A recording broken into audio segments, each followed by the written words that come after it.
confidence that their majesties and the nation have placed in your leadership and vision. May your tenure be marked by remarkable achievements and leave a lasting legacy of success. Bayethe, wena waphakathi.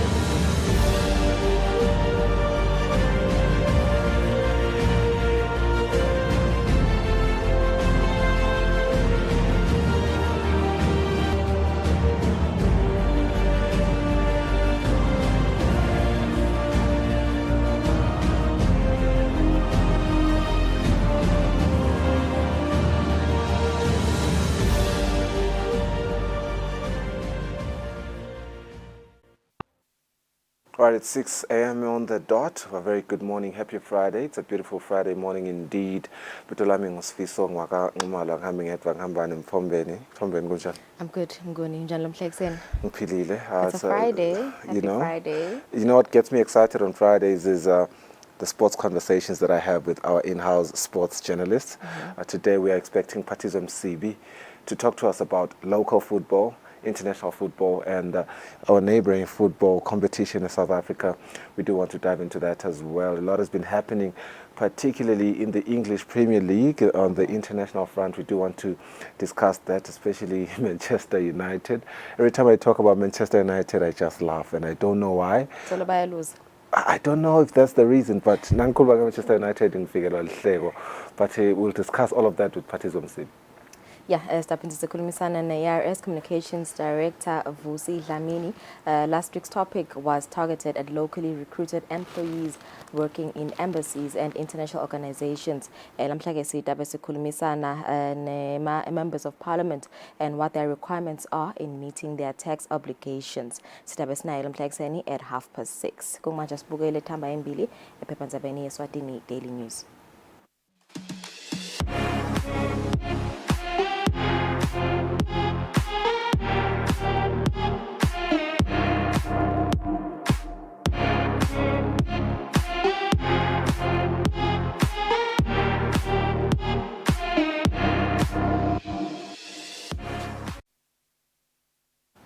Asibuka Eswatini Daily News etihamba embili lamuhla kungolesihlanu. From 5 exams in Desiree as papers leaked. Kanti thamba embili lamuhla kungolesihlanu calls for GBV to be declared a national crisis. More on page 4. Kanti thamba embili Senator Savannah Mazia finally sworn in as senator.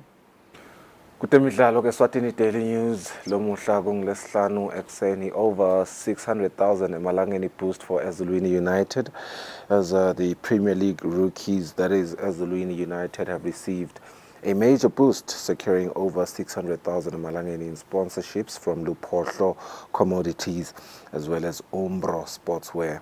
On another one, Sports Council intervenes in AE squabbles. On the international front, Chelsea's Sterling misses out on England's selection once again. Letole Tamba Mbili, Eswatini Daily News. As now at Times of Eswatini, we also don't have Eswatini Observer this morning. Kulesikhatsanya losibahlolet market sibuka masibuya sitawubuka tindzaba lapha ekhaya.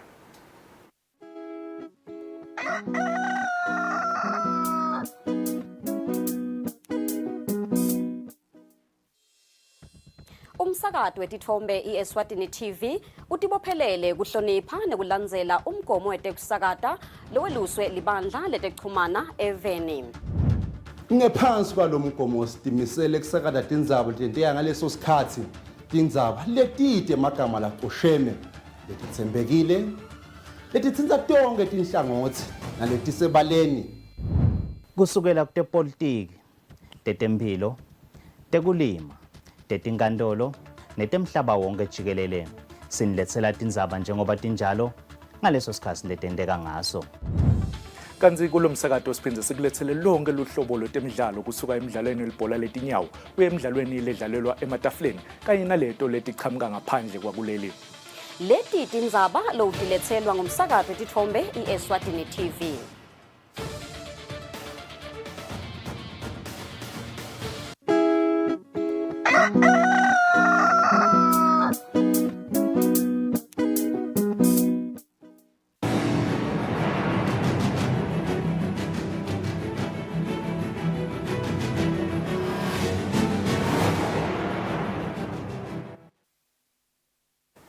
Kwalamuhla siphindze sikwamukela lihlelweni sibuke nathi tindzaba silo semhlaba sithi emalunga ePhalamende onke athunywe inkosi ngonyama bephefumula ngesikhathi emalunga etindlu totimbili tePhalamende ayawuvusela phindze ayawethulela kuso silo. Imbube idumise sive emsebentini waso wekukhetha emalunga latawusebenziseka kwakhalive. Njengoba niqhamuka etinkundleni emiphakatsini netindzawo letehlukahlukene niyawusebenza kanye nonke ePhalamende njengoba nonke nithunywe inkosi. Sive sikhokene tindvungo kuyawumela tinkundla tangakithi inkosi nati tindvungo lengasebenta ngato. Silo sithe emalunga akhumbule tonke tikhalo tesive asukume ngemandla asebente. Njengoba nelive lengaphandle nilivile ukuthi awulilambele tintfo letinyenti likhala ngendlala likhala ngemisebenti likhala ngenkohlakalo likhala ngetemphilo likhala ngalokwa uthi longakeva nakunje senidethulile sekusuka lithuli kenyalo njengoba vele nigijima nonke njengoba ngithithe nangibulala ndvuna nkulu uthi awugijima athi ngwe bengingasho yena yedwana bengisho yonke iPhalamende ukuthi yonke itawugijima ithi ngwe kusuka lithuli. Ingwenyama iwacaphelisile emalunga ukuthi acaphele kuhlukana ekhathi ngobe lokho bese kuhluphekisa sive. Uhlanganisa lelibloho lelingabonakala ukuthi kube bete le divide and rule ngoba unasuna le divide and rule ngiyo lele besilesa netinkinga even bese kusafarisha sive lephaphansi kanti sive sathi ukuthi sithuma iPhalamende ilikhambi and not a problem. But ukanje ukuthi ke nge-divide and rule bese kuba nale conflict lethi hawu nakuqhamuka laba nje hawu laba vele banjena bese iprogress elive ayisachubeke kahle. Ngaphambilini kwenkulumo yesilo emalunga etindlu totimbili tePhalamende adethule ingwenyameni aphindze aveta ukuthi adayibambisa ingwenyama kuthuthukisa umnotho nelikusasa lesive seMaswati. Mina ingwenyama ngitalwa bantu labangazange sebafunze. Kufika la ngikhona khona ngaye mahlahleni. Ngafike ngabutheka. Ngafunga enkosini ukuthi ngiyayisebentela. Ayisebentela ngekwethembeka. Inkosi licobo lwayo yathi ngesheya emaphoyiseni ngizange sengikhiphe ngisho senda ngizange sengicela nginganabani yangeweta ngaba liphoyisa ngafika nakhona ngafunga ngayisebentela inkosi iminyaka lengi-25 solo ngisebenza kude lengike ngakwenda lokungalo kwenyama nduna ngithi angethembise nanyalo kule Phalamende la ngize ngifika khona ngifikiswa ukuthi ngabonwa nguwe ngingasilutho namanje ke ngwenyama ngiyacapha sive sakithi singibonile sangikhetha namhla ngelunga lePhalamende from nowhere.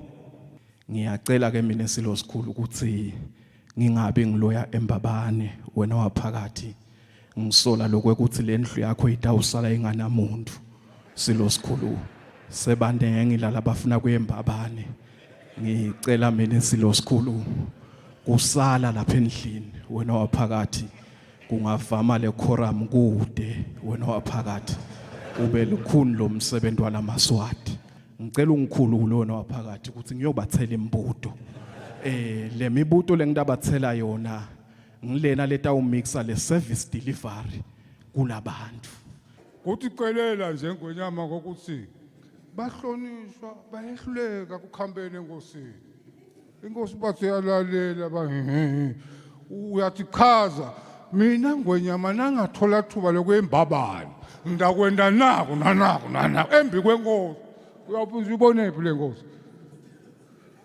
njengami ngumvimbi nje ngonyama nangangibeka enkundleni ngathi lungisa baye wena phakathi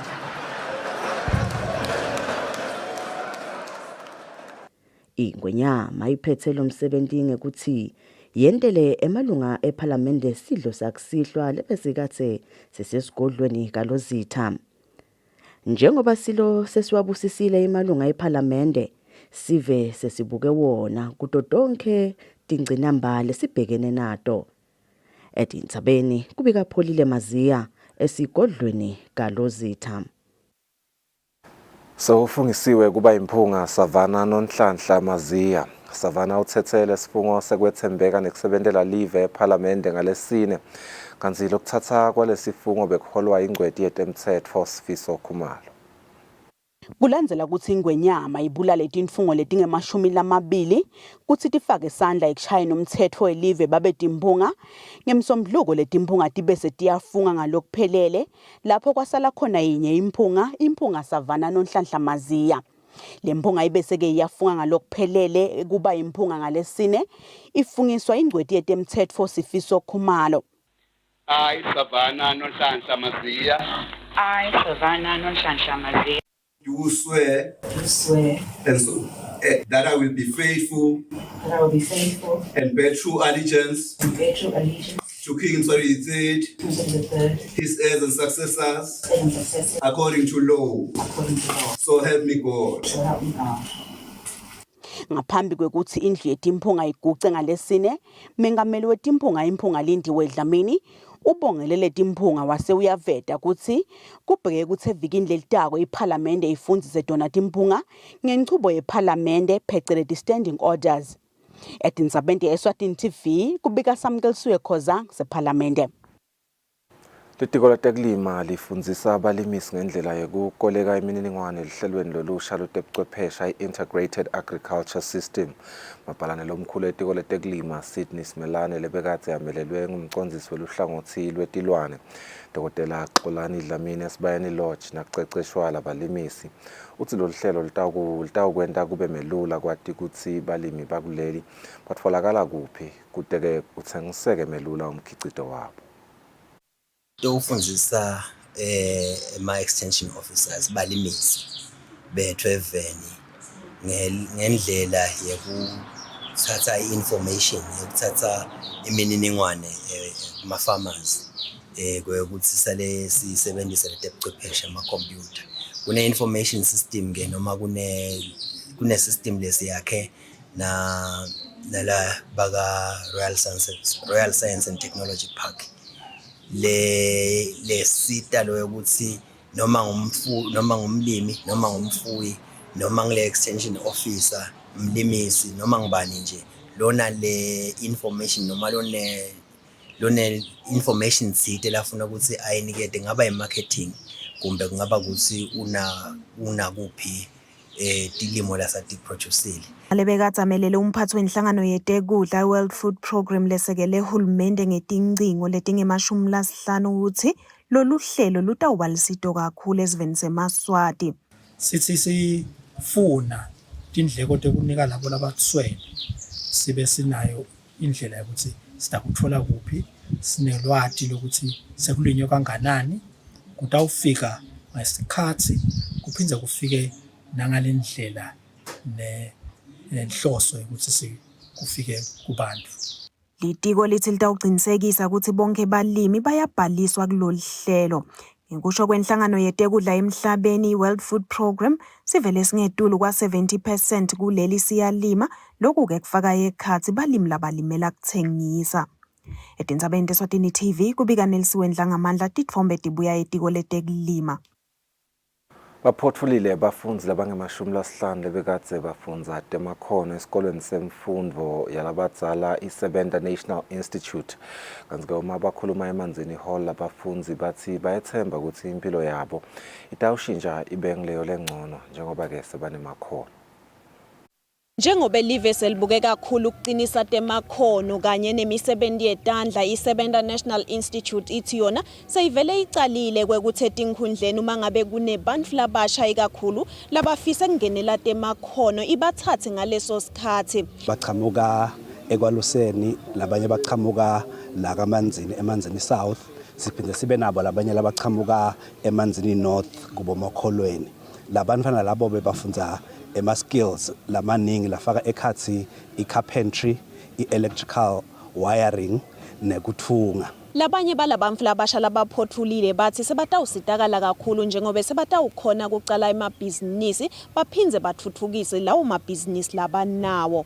Plumbing ngasebenza ngayikhethiswa ukuthi ngabona ngazuthi maningi emathuba ekusebenta ngoba thine bomake siyesaba kusebenza njengemadvodza. Nangisafunza bengizama ukuthi isebenta ngecarpentry lokho kutangisita ukuthi nyalo ngichubeke nelokhono lami lecarpentry nale electrical itangisita ngengisabita umuntu atongisita makunenkinga yagesi. Lilunga lephalamende lenkhundla yasemanzini South owenqumalo lithi litawuqinisekisa kwekuthi labantu labasha bayesekelwa nangetimali.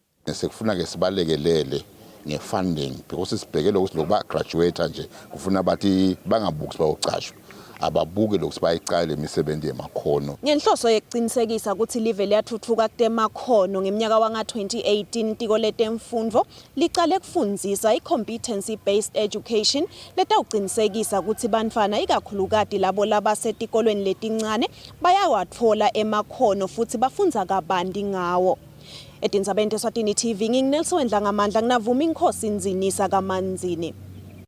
Sibhedlela lesikhulu sase Good Shepherd esiteki sesihlanganyele nemhlaba ekugubheni lisuku lwe-radiography lolugujwa mnyaka wonke kusukela ngeminyaka wanga-1895.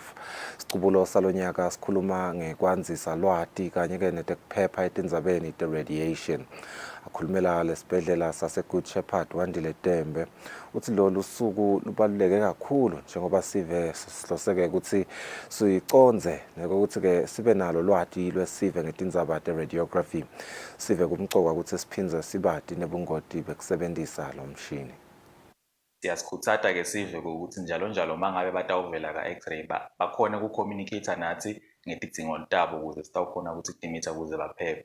Ngingabekisa nje uma ngabe ukhanza ukuthi umuntu lotetfele uyakhanza ukuthi siyaye sigwemele ukuthi ungene ka-x-ray ngaphandle kwekutivikela ngoba lama x-rays ayaye am-affect umuntu lotetfele a-affecta kakhulu loluswane lolayikhatha esiswini ngoba lona uma lusakhula lasiswini likhula liguquguquka ngalokusheshayo. Lokho kumenta ukuthi abe sensitive ku-radiation ikakhulu futhi nebantfwana labancane tinswane kuyofika ku-adolescent stage ngoba bona basakhula ngalokusheshako. Siyaye singathandi ukuthi bangene ka-x-ray ngaphandle kwekutivikela. Labaya ka-x-ray siyaye sibavikele ngokuthi sinciphise isikhathi lesisebenzisa masisenda leyo examination siphinde singetele ibanga emkhathisini kwaloyo muntu nale source of radiation. Siyaye siphinde singetetele futhi singetetele ngendzaba yokuthi sibeke insimbi emkhathisini kwakhe loyo muntu kanye nale source of radiation.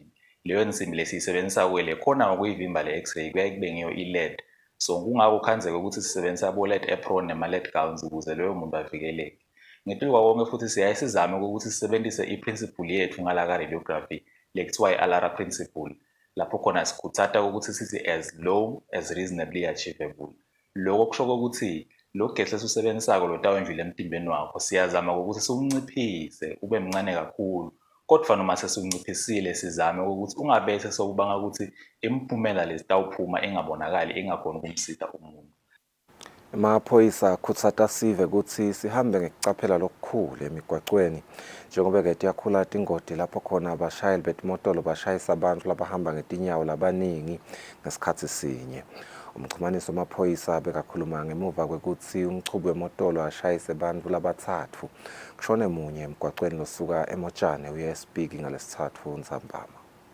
Ingoti lendeke emgwaqweni lomkhulu eMar1 lokungumgwaqo losuka la eMotshane ubheke khona eSpiki lapho khona imotolo yelihlobo lwe Honda Civic beyi overtake wakhonzakala ukuthi sekuba nemoto leqhamukako nayo itama-ke kubaleka iphumele ngaphandle komgwaqo yathola abantu labathathu lebashayisile bakhoneleke labantu futhi balashwe baphuma esibhedlela lababili babo monyeke-ke kulijali iminyaka lengu-19 libese liyashiya emhlabeni kuleso sigigaba. Siyaconza-ke ukuthi umgwaqo velelo yalo mncane kakhulu lothola ukuthi sidze lesikhathi lekubita kuthi usibeketelele ongakhona ku-overtake.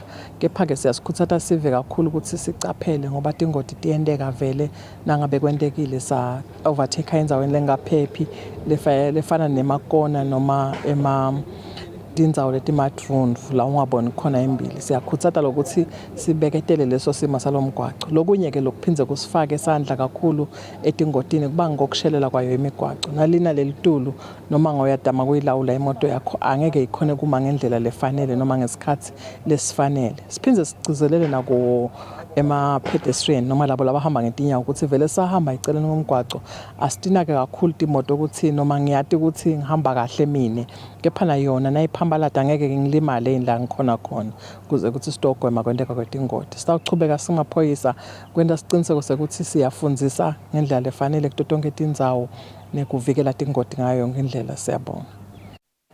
Inkampani lekhicita impahla ekwakha inkonyeni precast seyingcenye yetinkampani letingaphansi kwenkampani yemashezi ye-Eswatini Stock Exchange.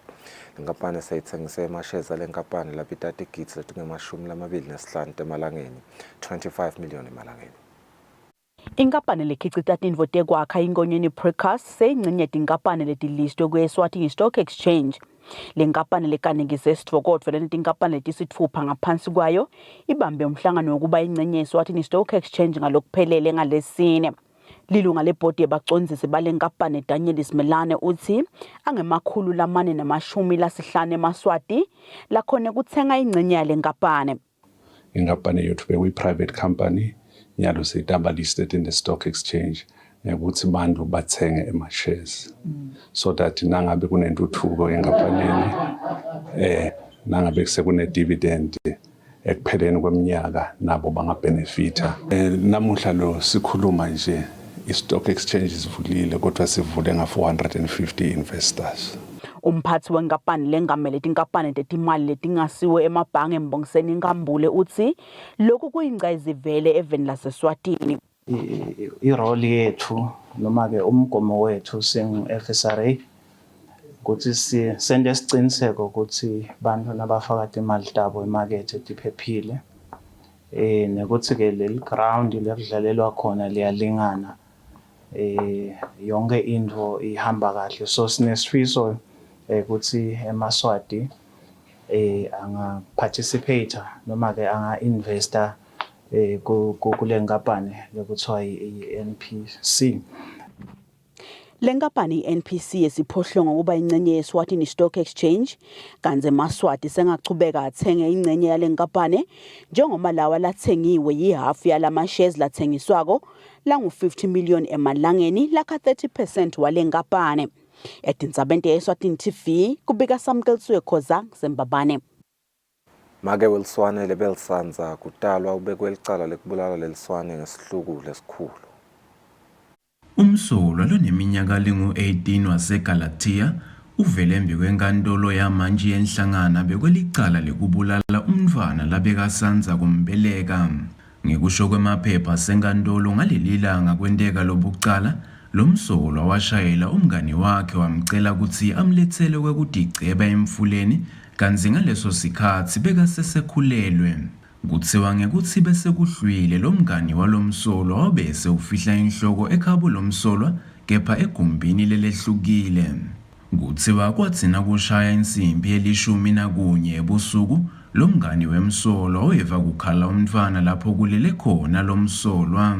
Nakaphuthuma ayakhona wakhanza lomsolwa asabelekile kepha wangavumi ukuthi kubitwe bantfu labadzala. Kuthiwa lomsolwa wacela umngani wakhe ukuthi amlandzele umukhwa atojuba inongwane yalomntfwana. Lomsolwa wabese uyayijuba kanzi nemntfwana abechubeka akhala. Kusuka lapho lomsolwa wakhama lomntfwana. Kuthiwa umngani wakhe wamekhuta kepha wachubeka. Lo msolo wabe sewuthatha lo mukhwa wajuba lo mntwana qoqoqo. Kuthiwa lo mngani wakhe naketama kuphuma abuyele ekhaya kubo, lo msolo wamuvimba wathi uphuma nje utawubese uyamuceba. Lo mngani wemsola wamethembisa ukuthi angeke yamcebe. Lo msolo wabe sewuthatha umtimba walo mntwana, ingubo labekalele kuyo, kanye nemukhwa wamufaka eplastikilini wamulahla emthoyi. Kuthiwa lo mngani wemsolwa nakabuyela ekhaya kude lamtshela ngalendzaba, kepha ngekuthi bese kumudla kukhona labese uyabatekela. Inkantolo ibese ithi lo msolwa utawuve agcinwe ngomnyango locondzisa timilo netigwegwe kude kube ngumhla ka-30 kule nyanga lesetulu. Asamele kuteka leli cala enkantolo lenkulu. Lobika-ke tindzabente Eswatini TV, nguthando kuhle Mdluli, ngisenhlangano. Litiko letemfundvo litsi litimisele kutsi bafundzi labanetidzingo letikhetsekile pheceleti ama-special needs banakwe ngendlela lefanele, bangasaleli emuva etifundweni nasekubhalweni kweluhlolo. Umhloli lomkhulu kulolu hlangothi Kusile Nxumalo uthi sebake babakhulumisa bothishela nhloko kanye-ke nabothishela ngekuba nesineke basafundzisa labafundzi.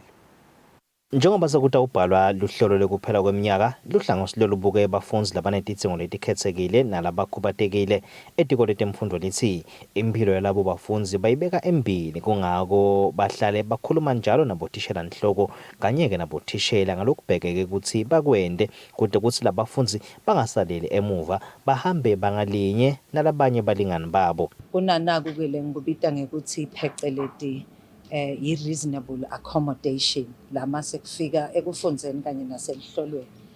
Tikolwa-ke sithinzile ukuthi babanakekele kanjani uma ngabe umntwana adzinga ukuthi angetelwe isikhathi angetelwe, uma ngabe adzinga futhi ukuthi abe exempted uma bengasebenzisa lo lwimi lwaJoji.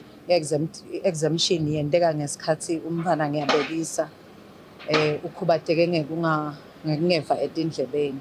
Kunalolu hlolo-ke loluthi lesithi yi-listening la thishela afundza khona abantwana bese baphendula imibuzo.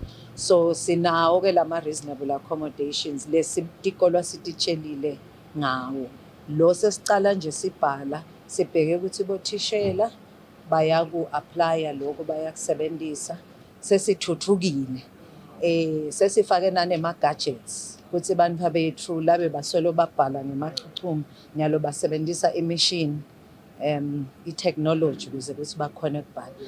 Lo mhloli lomkhulu uthi kungumgomo welitiko letemfundo ukuthi wonke umfundzi athole imfundvo lengiyo futhi-ke lelinganako kube losalela emuva ngetizatfu letehlukene letifaka ekhatsi kukhubateka. Etindzabeni ngingugiyani Msibi nginavuma inkosi Nzinisa eMbabane.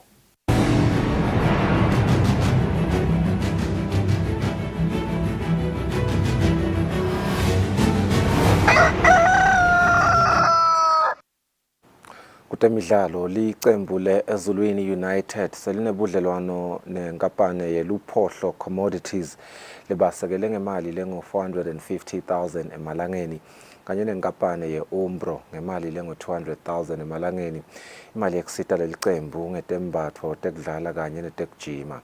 Lelicembu livete lokhu endlunkulu yebhola eSgwaca eMbabane. Insathelo emsakato Linda Master Dlamini iyabika.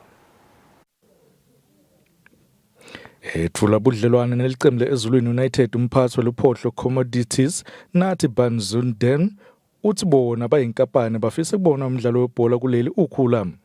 As Luphohlo Commodities, we viewed this as an opportunity to build a brand that we can be look back 5 years from now and be proud that we've taken the team from the bottom to the top of the league.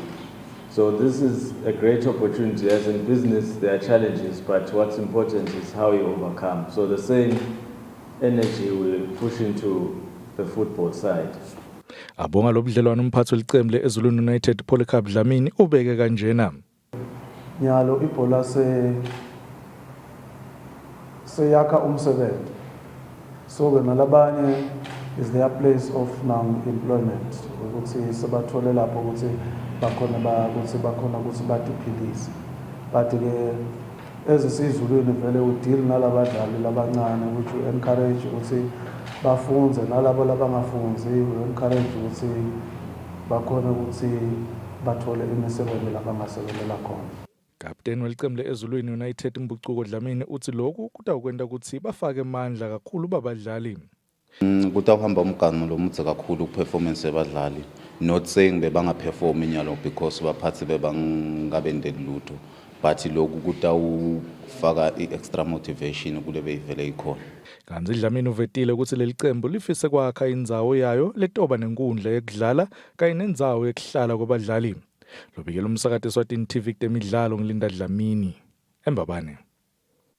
Mengameli wenhlangano lengamele imidlalo yema-Olympics kanye nema-Commonwealth lapha eveni Adam Mthethwa uthi indlela lensha yokuphehla gesi ngokusebenzisa emasola itawusita ukuthi lenhlangano yonge imali lebeyisebenzisa ekuthengeni nasekusebenziseni gesi bese isebenta leminye imisebenzi ekuthuthukisa temidlalo kuleli. Ngenyanga yendlovana kulomnyaka losetulu inhlangano lengamele umdlalo wema-Olympics kanye nama-Commonwealth kuleli yavula ngalokusemthethweni mahhovisi alenhlangano e-Afrika kalobamba. Lenhlangano ngelusito lenhlangano lengamele imidlalo yema-Olympics emhlabeni lefaka imali engetulu kwa-450,000 emalangeni ibe seyisukumisa indlela lensha yekuphehla gesi kulesakhiwo. The whole project in ama-components ayo i-solar system letasisita lapha ekuthenini kunciphe indleko ekusebenzisa gesi. Ngenyanga nje on average besibhadala bo 4,000 emalangeni kukhanyisa la e-Olympic Africa Center. And le ndlela lokwendeke ngayo nasatesta la the solar system sikuthatha ngokuthi on average we'll be spending about 500 emalangeni per month. That is a huge saving. Kanzi yona lenhlangano beyisebenzisa gesi wemali lengu-4,000 emalangeni ngenyanga, kanzi ngalobuchwepheshe lobusha itawusebenzisa imali lengu-500 emalangeni ngenyanga. Kanzi inkampani lefake bona lobuchwepheshe i-One Energy Solution yakhona lapha eSwatini. Lobikela umsakathi Eswatini TV kutemidlalo ngilinda Dlamini kalobamba. Dingako desiswati asithathe isimo selitulo sitawubuya sicubene nehlelo.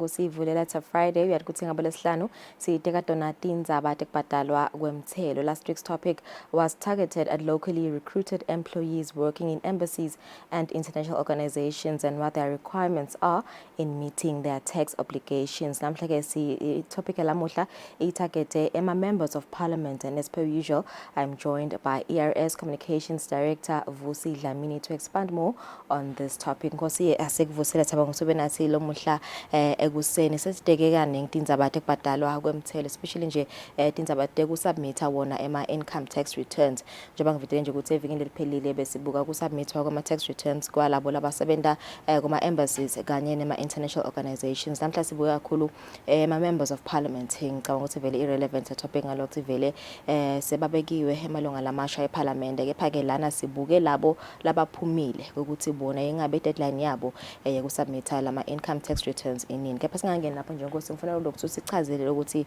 kahle kahle principle ithini vele ngekusubmita kwama-tax returns for members of parliament.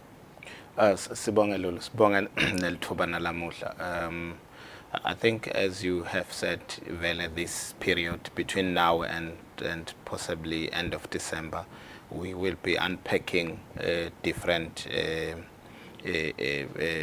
clients of ours, lesibheke ukuthi kufuna basilethele income tax returns, because this is the period where we would expect them, as they would have worked and finished kusebenza by end of June. Then the period kusuka mhla 1 July all the way to December, different clients of ours, noma ke laba lababheke kubhadala umthelo, they will be expected to submit those returns.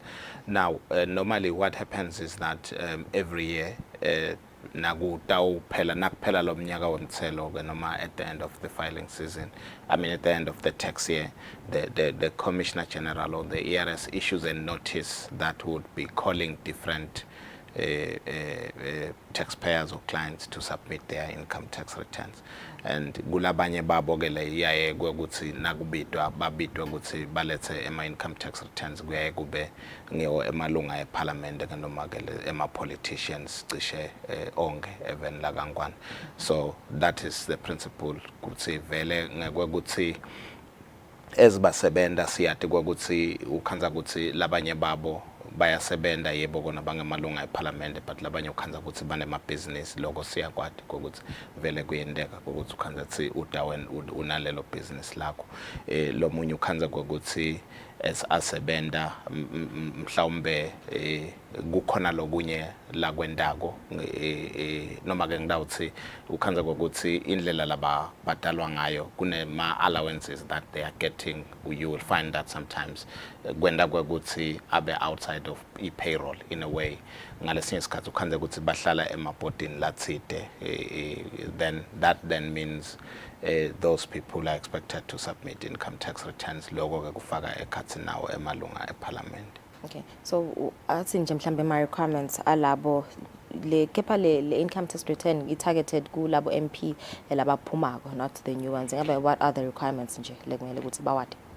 Yeah, yes, I think because as you mentioned earlier, umnyaka wemthelo uqala ngaJuly uphele ngaJune, so liqiniso lithi by end of June nasikhuluma nga end of June this year bekusete emalunga eParliament lamasha kusho ukuthi laba lestatus bangemalunga eParliament lamasha bona aku apply kubo lokho this current year kusho ukuthi it will apply the same principle in the next year. Letawubang 2020 2023 2024 that is when they are going to be reporting in terms of how much income they have made and then submit those returns. Otherwise laba lebe bavele bakhona labe bakhona emnyakeni lophelile lokusho ukuthi by end of June. Those are the ones that we expect. Also those that would be returning, we know ukuthi akhona emalunga eParliament langenile aphuma aphenza abuya, so that would still be applicable nakubo. Okay, so nasikhuluma nje ngetindzaba te-compliance ukuthi inkosi vele lena sihlale siyiteka kakhulu ngalokuthi vele ngiyona nihambisa embili nibaka ERS. Nasibuka nje mhlambe the past 5 years ingabe bewanibambisa yena emalunga eParliament ukuthi vele amaphepha abo bawalethe ngesikhathi kini ni-ERS. Yes, we want to appreciate that there has been some cooperation labanga malunga eParliament and kumcoka ukuthi vele bende tindwa ngendlela lefanele siyabonga ukuthi bakhona labakhonile kusibambisa lokunye lesikujabule lesingakusho ukuthi utawutfola ukuthi ezisebenzisana nabo vele siyaye we treat them as a special group because these are politicians siyaye sibe nebantu that will be specifically dedicated to assist them in terms of compliance, particularly nakufika lesikhathi sekuthi kufuna balethe leyo mibiko, and singiko sithi siyabonga ukuthi bachubekele basibambisa nalabo mhlawumbe lokhanza ukuthi kuletinye tindvo njengoba ngisho ukuthi labanye babo barana lawo business siyaye sibakhuthade ukuthi ezibarana nalawo business abo they must take interest and ensure ukuthi the business nanawo they are complying, because remember singasho ukuthi wena utawuletha lo wakho umbiko as a member of Parliament, but ukhanze ukuthi ibhizinisi yakho if it's a company ayisend tindvo ngendlela lengiyona lapho siyakhuthade ukuthi they must ensure whilst they are focused on their own individual income tax returns kepha kufuna bende ngayo ngendlela ukuthi nemabhizinisi abo lapho lamabhizinisi abo nawo aya comply. Okay, kulaba labasha nje labangena konkosi ngabe kutawuba khona mhlambe sigaba lapho nifika kubacecesha some sort of training nje ngatotinza bade ku submitwa kwalombiko lona noma mhlambe kukhona ama officers la train ukuthi kube ngibo mhlambe laba niketa lisito emalunga eParliament. Sibonga Lulu, we already did some small orientation basi invitile nabanemhlangano wabo lo bewulungiswa eParliament la safika khona sachaza ngadotinza batemthelo kepha vele siyayisichubeka sibafundzise sibabide sito ukukhuluma ngokuthi yini lesibhekile kubo, so lesingakucizelela kubo ukuthi bande ngayo ngendlela ukuthi nangabe bana leyo business ba make sure ukuthi lawo ma business abo are registered for tax purposes nanabo also nangabe kusho ukuthi kunalabasha nabo siyabheka ukuthi kufuna babhalise kubhalisela umthelo where they will have the tax identification number, the taxpayer identification number, because they will be expected ukuthi ba submit ama returns next year. So banesikhathi lesinganani sokubhalisela lama business abo labo labasha? The principle is yonke business you will assume ukuthi vele ba registered for their businesses, but if they are not, we always encourage ukuthi they must register, because the principle ye business it's the business yakho ya once yaqala kusebenza, regardless who you are, you have to register it for tax purposes. Okay, so nakubo members of parliament penalties and interest do apply mangabe solo ba kuhamba isikhathi solo banga submit le mibiko le final. Like we've always said, and we always don't like talking about interest and penalties. We expect ukuthi everyone, including amalunga parliament, bawulandzele umthetho, ba make sure ukuthi konke bakwenda ngesikhathi basibikela konke ngendlela lokufanele basibikele ngayo, and then if they are not doing that, obviously umthetho ukahle ngokuthi awubuke ukuthi ungubani apply equitably across. So noma ngabe ungubani ungaba lunga le parliament, umthetho apply ngendlela lokufanele apply ngayo, ama penalties and interest will be applied. So we don't want ukuthi baze bafike lapho ngiko sithi siyayisifundzisa ukuthi siyacela ukuthi bende tindwa ngendlela lenye. Okay, kwegcina nje Nkosi, mhlambe imininingwane lapho khona sibe singacwana nani ikhona? Siyatholakala ku inombolo yethu ye contact center is 2406 4050.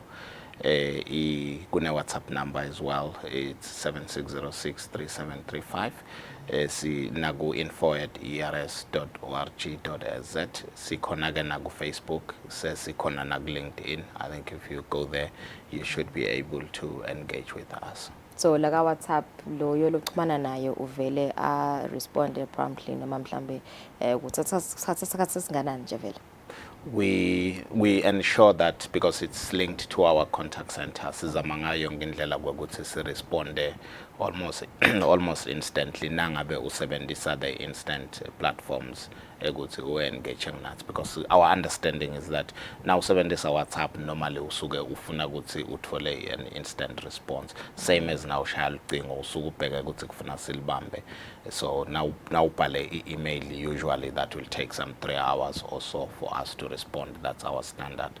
So we do have the standards that we use to guide us in terms of how long it would take for us to respond. All right, thanks so much. Esimakhulu Nkosi Mbukeli ukuthi vele lamhlanje sidika donate indzaba submitwa ko income tax returns by members of parliament. Sidaba hlote market nasibuya sidabe sikhulumisana nemxhumanisi wamaphoyisa batabeke banemsebenzi noma ngomkhangaso wekulwa nekuhlubeteka ngetebulili iGBV kamanzini lomhla eksene. Secretary sabuya khona manje.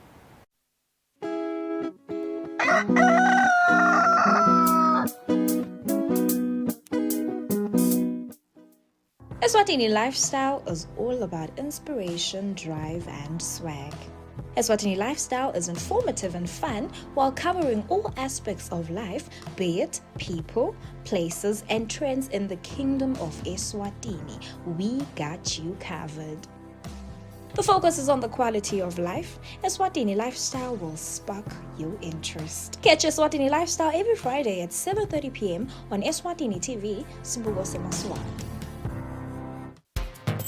Hello everyone and welcome to the show. You know the vibes, it's the beat down. The time is 8 p.m. It's time for you to relax. Sit back, relax, and enjoy the music videos that I got for you. Moving no direction, like it's a calling. When alive in the middle of nowhere, shake the ground and burn the air. So yeah, you don't have to hold back for anything or anyone.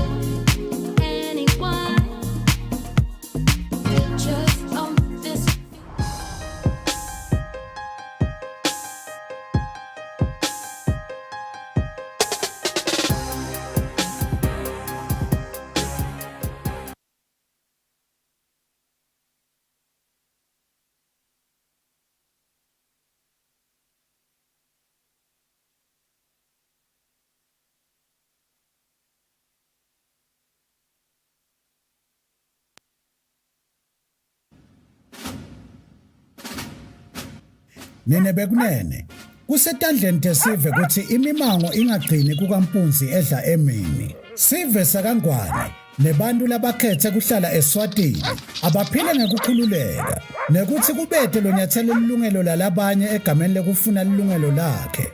Sive asikhumbule ukuthi emaphoyisa bomake nabobabe labatinikele kwenta siqiniseko ukuthi wonke umuntu lonempahla yakhe ingacekelwa phansi ngulomunye. Wonke umuntu akahlale ngekuthula nangaphandle kokwesaba tindwe letingatiwa.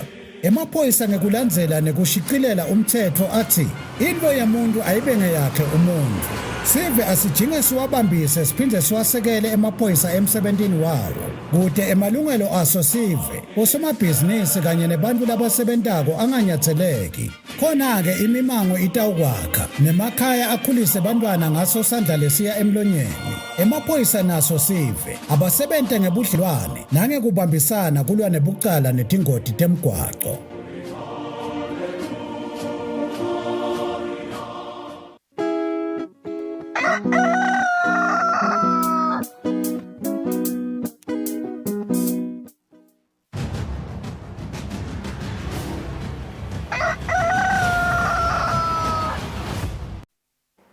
Siphinde sinimukele sikuvuselana nawo losanza kuzivulela besivedele ukuthi isitabe sicocisana nomxhumanisi wamaphoyisa nesive batabake banemkhankaso kamanzini lomhla ekseni wekulwa nekuhlubeteka ngetebulili i-gender based violence bazama nje kwanzisa lwati ngato letindzaba leti njengoba takhumula ukuthi emibikweni betindzaba nje setiningi igaba letisolo tibikwa tekuhlubeteka ngetebulili kwebantfu sinayeke lapha phindile vela kade kusichazela njengabantu nje ngemsebenzi walamuhla sekuvusele phiko seba ngosube nathi lomhla ekseni ngicabanga ukuthi vele selo siyabona ma reports ukuthi sekwendeke isigaba lesithide sekwendeke isigaba lesithide ingabe nje phiko mhlawumbe vele nani buka nini njengamaphoyisa nisenda nje mhlawumbe liphenyelweni leti nombolo nje solo sitibona tinyuka nje kulamalanga nan comparison nje mhlambe nesikhathi lesengcile nangibekisa nje last year ingabe vele nje tinganane nje nasikhuluma nje nganyalo lenombolo tanyalo.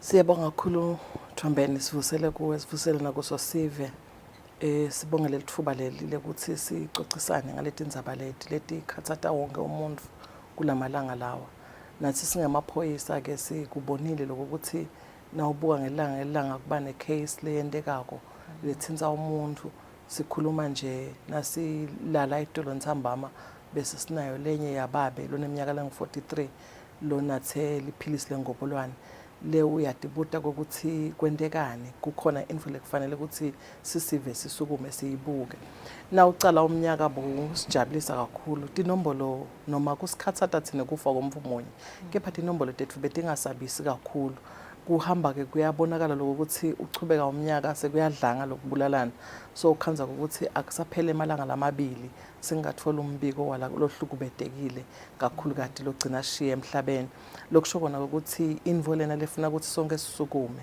sikhulumisane sifune likhambi sifike esikhathini yalo Thombeni la kufanele ukuthi kube bede lo mangesheya akhombe lo munye ukuthi ngiloku naloku ngiloku naloku njengaloku kuyayikwendeke siyasibona ukuthi kuyayibe netikhalo letehlukehlukene umvavete kokuthi kwashintshwa kokuthi kwacala lokho labanye bahlabe wona umthetho SODV ukuthi umthetho unele bekufike wona abantu abasafuna ejele bayesa bakubhekana nenkantolo babona ukuthi batawuhlawula le noma batawujeziswa isikhathi leside kungakose bathi bangabulala nabo batibulala tonke letinto leto asifike esikhathini sekuthi kenyalo sibiyenza wonye sibukisana ukuthi likhambi ke kungaba yini kude ke indlela yokuthola likhambi singatholi imbangela yalesehlakalo lokusho kona ukuthi sifuna kuphuma nje siyeka amanzini namuhla la sithemba ukuthi abantu banengikhona sihambe siphosa umlayeto ke lesitabe sohambisa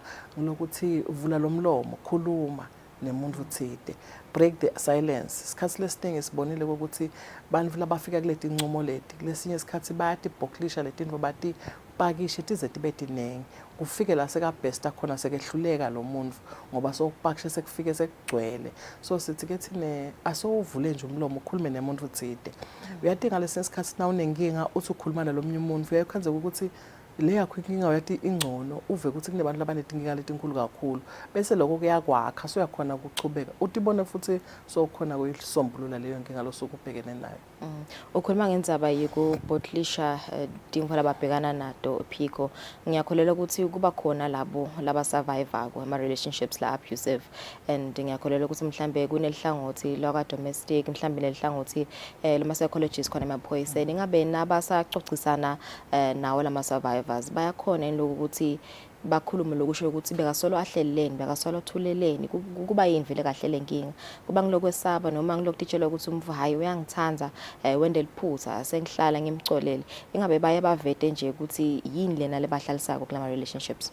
Siyabonga Thombeni nasingateka indzaba yebantu labahlalisanako kungasa kuhlukene kujulile kunetikigaba letehlukehlukene kaningi lokunye nje ngiloko ukuthi la ngaphandle sinesithombe lesinye nasithandzana siyabonakala mhlambe sihamba edolobheni sibambene mhlambe sibonakala sihamba ngetimoto letikahle so umuntu lo sibonako ukholelwa ukuthi tinto tonke thamba kahle kanti ekhathi endlini akusenjalo manje le ndlela lebantu basiphesiva ngayo noma labasibona ngayo siva ngathi ukukhuluma the real thing leyendekako kutawulimata abantu because bona basibona si right so letinto leto kutenda ukuthi abantu batipakishe letinto awufune ukukhuluma ngoba ekhakini wakho umshado ngone kahle sibatova ukuthi hawo nawe kani wakho umshado netinkinga besibona ngathi wena uyaflourisha kanti letinkinga tikhona so kunenge lokwenda lokho lominye abinziswe ukuthi if I speak sendohlukana nendvodza yami ngisale nebantwana bodvana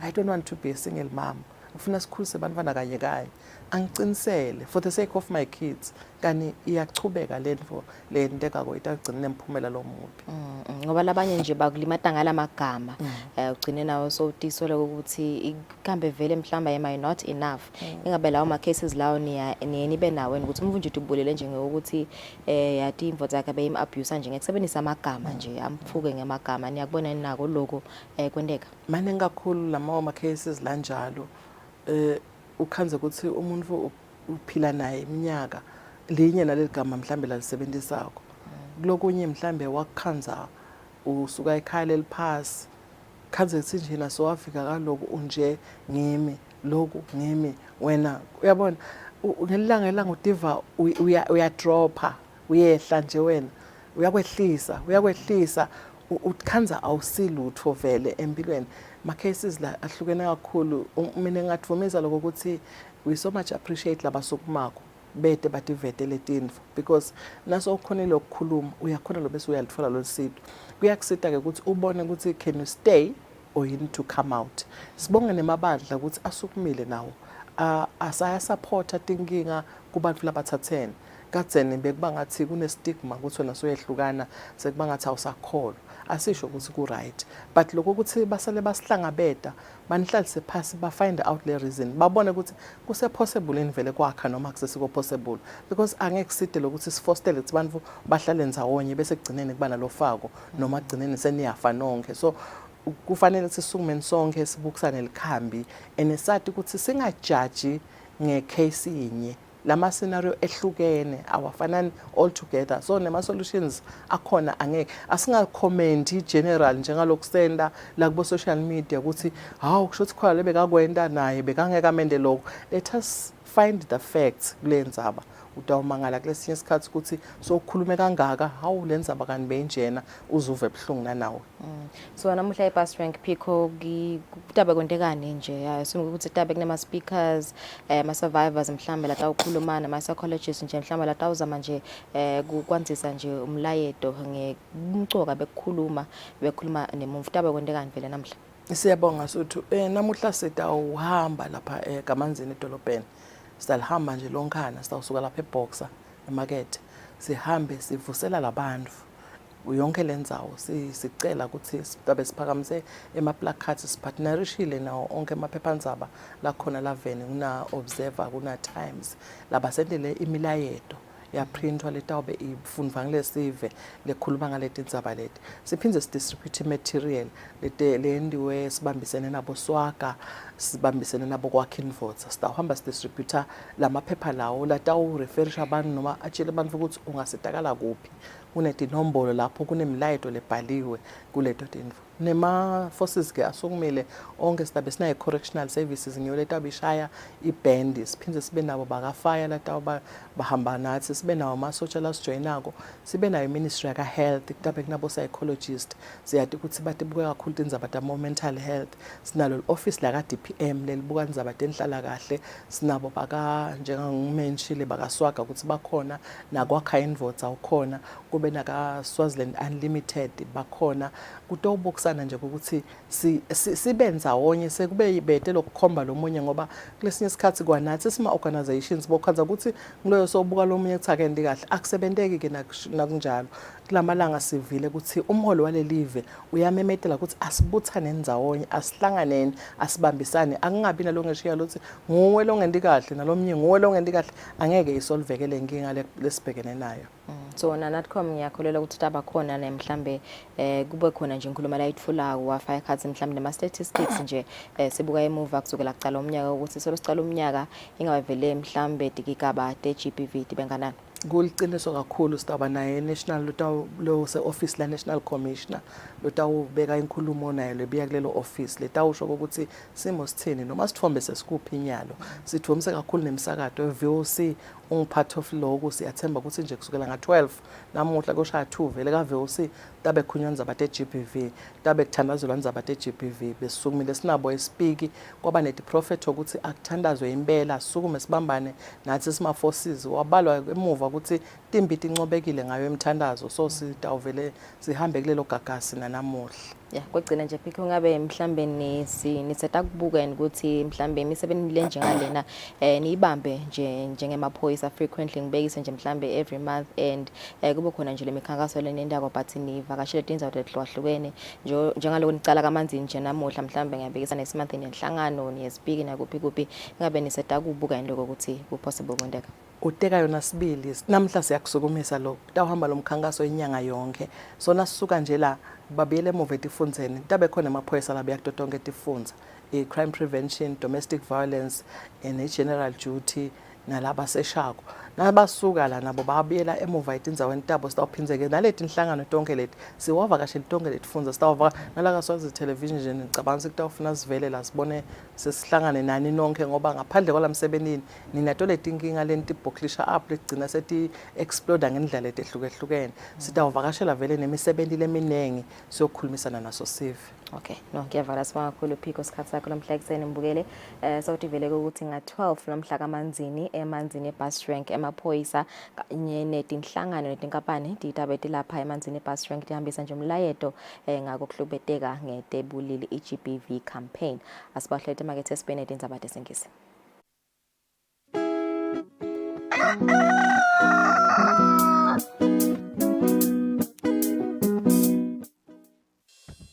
We at Eswatini Television Authority are committed to observing the Eswatini Communication Commission's Broadcasting Code of Conduct. Under the code, we are committed to broadcast news that is current, free from hate speech, accurate, balanced, and fair. From politics to business, health, agriculture, courts, and global news, we bring you the latest updates as they happen, when they happen. We cover all the sporting codes from the football pitch to the chessboards. This is Eswatini TV News.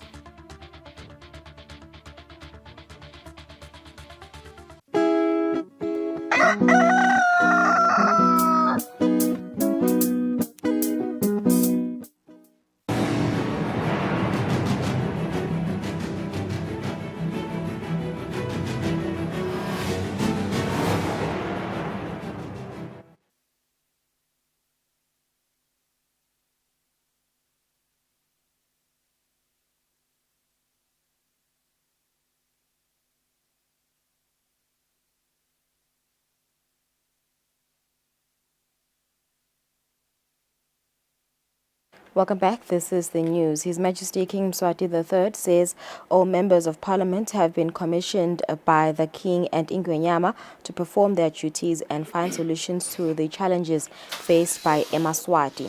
The King was addressing members of both houses of parliament at Lozita Palace.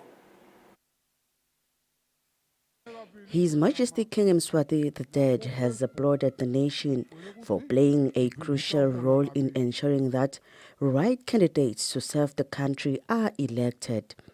Njengoba niqhamuka etinkundleni emiphakatsini netindzawo letehlukahlukene niyawusebenza kanye nonke eParliamente njengoba nonke nithunywe inkosi. Sive sikhokhene tinfungo kuyawumela tinkundla tangakithi inkosi nati tinfungo lengasebenta ngato. The King and Ingwenyama also stated that parliamentarians are expected to work with diligence, dedication and ensure they remember all the submissions made by the nation during Sibaya. Njoba nelive lengaphandle nilivile ukuthi awulilambele tintfo letinyenti likhala ngendlala likhala ngemisebenzi likhala ngenkohlakalo likhala ngetempilo likhala ngalokwa uthi longakeva nakunje senidethulile sekusuka lithuli kenyalo njengoba vele nigijima nonke njengoba ngithithe nangibulala ndvuna nkulu uthi awugijima athi ngwe bengingasho yena yedwana bengisho yonke iParliament ukuthi yonke itawugijima ithi ngwe kusuka lithuli. His Majesty also warned the members of Parliament against divide and rule, of which the King said that normally affects the people at grassroots level. Kuhlanganisa libloho lelingabonakala ukuthi kube bete le divide and rule ngoba unasuna le divide and rule ngiyo lele besilesa netinkinga even bese kusafarisha sive lephaphansi kanti sive sathi ukuthi sithuma iParliament ilikhambi and not a problem. But ukanje ukuthi ke nge-divide and rule bese kuba nale conflict lethi nakuqhamuka laba nje laba vele banjena bese iprogress elive ayisaqhubeke kahle. The event began with the introduction of members of both houses to His Majesty and shared their visions for transforming the country's economy and the future of the nation. Mina Ngwenyama ngitalwa bantu labangazange sebafunze. Kufika la ngikhona khona ngaye mahlahleni. Ngafike ngabutheka. Ngafunga enkosini ukuthi ngiyayisebenzela. Ayisebenzela ngekwethembeka. Inkosi licobo lwayo yathi ngesheya emaphoyiseni. Ngizange sengikhiphe ngisho senda ngizange sengicela. Nginganabani yangeweta ngaba liphoyisa. Ngafika nakhona ngafunga ngayisebenzela inkosi iminyaka lengi-25 solo ngisebenta kude lengike ngakwenda lokhu ngalo Ngwenyama nduna ngithi angethembise nanyalo kule Parliament la ngize ngifika khona ngifikiswa ukuthi ngabonwa nguwe ngingasilutho namanje ke Ngwenyama ngiyacapha sive sakithi singibonile sangikhetha namhla ngelunga leParliament from nowhere. Ngiyacela ke mina silo sikhulu ukuthi ngingabe ngiloya embabane wena waphakathi ngisola lokuthi lendlu yakho itawusala inganamuntu silo sikhulu sebande ngilala bafuna kuyembabane ngicela mina silo sikhulu kusala lapha endlini wena waphakathi kungavama le quorum kude wena waphakathi ube lukhuni lomsebenzi walamaswati ngicela ungikhulu kulona waphakathi ukuthi ngiyobathela imbuto le mibuto lengidabathela yona ngilena letawumixa le service delivery kulabantu kuthi celela nje Ngwenyama ngokuthi bahlonishwa bayehluleka kukhambeni enkosini inkosi bathi yalalela uyathi chaza mina Ngwenyama nangathola thuba lokwembabani ngidakwenda nanako embi kwenkosi uyawuphunza ibone phi le nkosi sengami ngumvimbi njengonyama nangu angibeke enkundleni ngathi lungisa baye wena phakathi.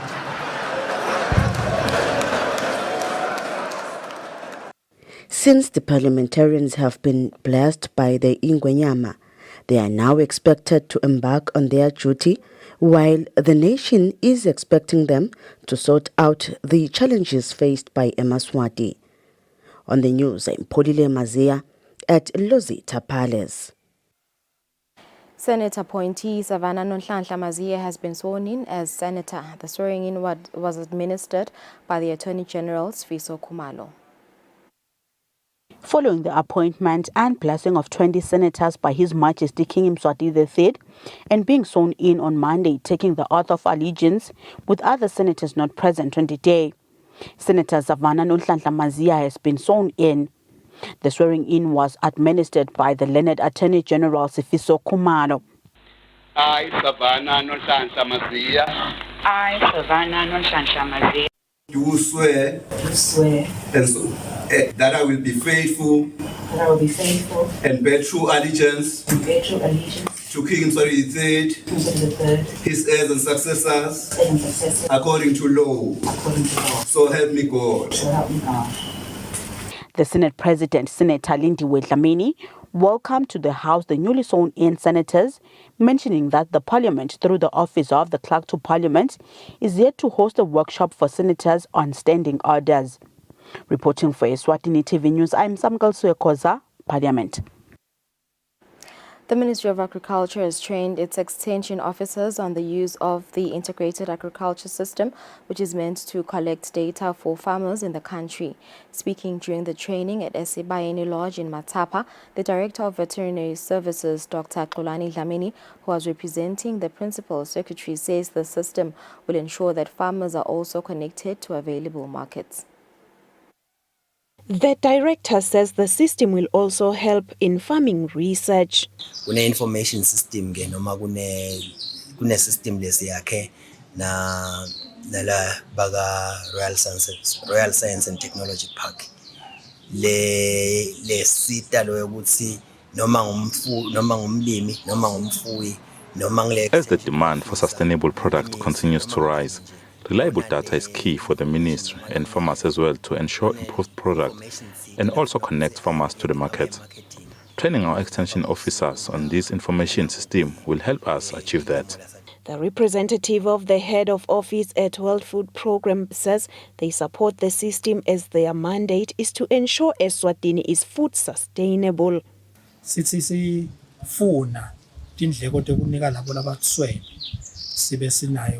This system will help us know where we can get different produce.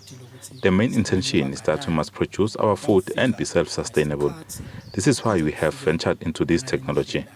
Having the Farmers Network will ensure we know the food that we have in the different regions. According to the World Food Programme, 70% of Eswatini still live on farming.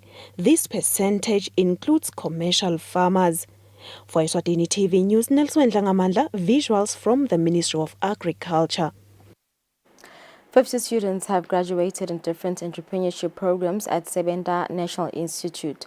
Speaking during the graduation ceremony at Zakele Hall in Manzini, the graduates say they are hoping that the life skills they have attained will greatly improve their lives. The country is now promoting entrepreneurship, which has been pointed out as a key contributor to economic growth, as it does not only create job opportunities but increased spending in markets. The Chief Executive Officer at Sebenda National Institute says they want to ensure they produce entrepreneurs who will flourish. They come from the outskirts of Manzini, from Waloseni, some from Manzini North, around Makolweni, some from Manzini South. So these learners have been with us for the past 12 months and they've been trained in different skills, including electrical wiring, plumbing, sewing and building. The graduates say having these qualifications will help them be able to create employment and be able to make a living. Nangisafunza bengizama ukuthi sebenza ngecarpentry. Lokho kutangisita ukuthi ngiyalo ngichubeka nelikhono lami lecarpentry. Ngiplambing ngasebenza ngayikhethiswa ukuthi ngabona ngazuthi maningi amathuba ekusebenza. One of the graduates, Pumlani Mamba, says as a woman, she chose plumbing as there are not too many women in this field, so she thinks she stands a better chance of getting employment. Manzini South Member of Parliament Owen Nxumalo, who was the guest speaker, says they will support the graduates. They must approach the Tinkundla so that you can assist them with funding, because they must not start looking for employment. There's no employment. There's little chances that they'll get employment. So in the year 2018, the Ministry of Education introduced the competency-based education to promote entrepreneurship. For Eswatini TV News, Nelson Dlangamandla, Vuminkosi Nzinisa, Manzini.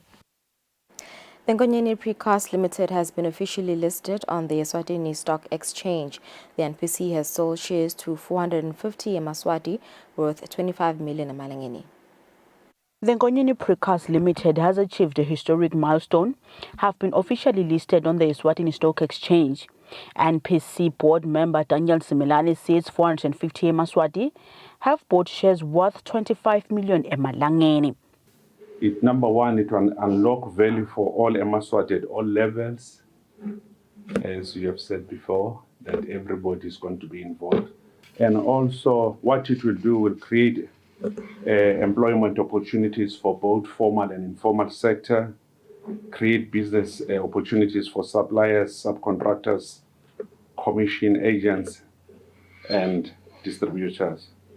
FSRA General Manager Mbongiseni Nkambule says this is a remarkable milestone for the country. Let us continue working together to foster an environment of trust, innovation, and accountability. By sharing knowledge, best practices, and experience, we can further enhance integrity and resilience of our markets. eMaswati can still buy shares at the Nkonyeni Precast Limited. Reporting for Eswatini TV News, I'm Samkal Siwekoza, Mbabane. The Ministry of Education is determined to cater for the needs of learners with special needs so that they are not left behind on their subjects and when sitting for their exams. The Special Needs Senior Inspector Kusile Nxumalo says they have engaged head teachers and teachers on taking care of learners with special needs at school. As the end-of-year exams are nearing by and learners will be sitting for their final exams, the Special Needs Department has assured that there is no gap between learners with special needs and others. The Senior Inspector of Special Needs in the Ministry of Education, Kusile Nxumalo, says they have capacitated teachers on taking care of learners with special needs. We have also provided information to the effect that they need to register the child and also inform examinations council and also attach, the necessary documents like the doctor's report. So we have been engaging schools. Basically, it starts with learning. They have to differentiate the lessons. They also have to apply what we call reasonable accommodation when the children are sitting for tests. Reasonable accommodations will include extending time or exempting a child from listening comprehension. There are quite a number of reasonable accommodations that schools can make. She says it is the Ministry of Education's objective to afford all learners equal and quality education despite their disabilities. For Eswatini TV News, I'm Kiani Msibi with Vuminkosi Nzinisa, Mbabane.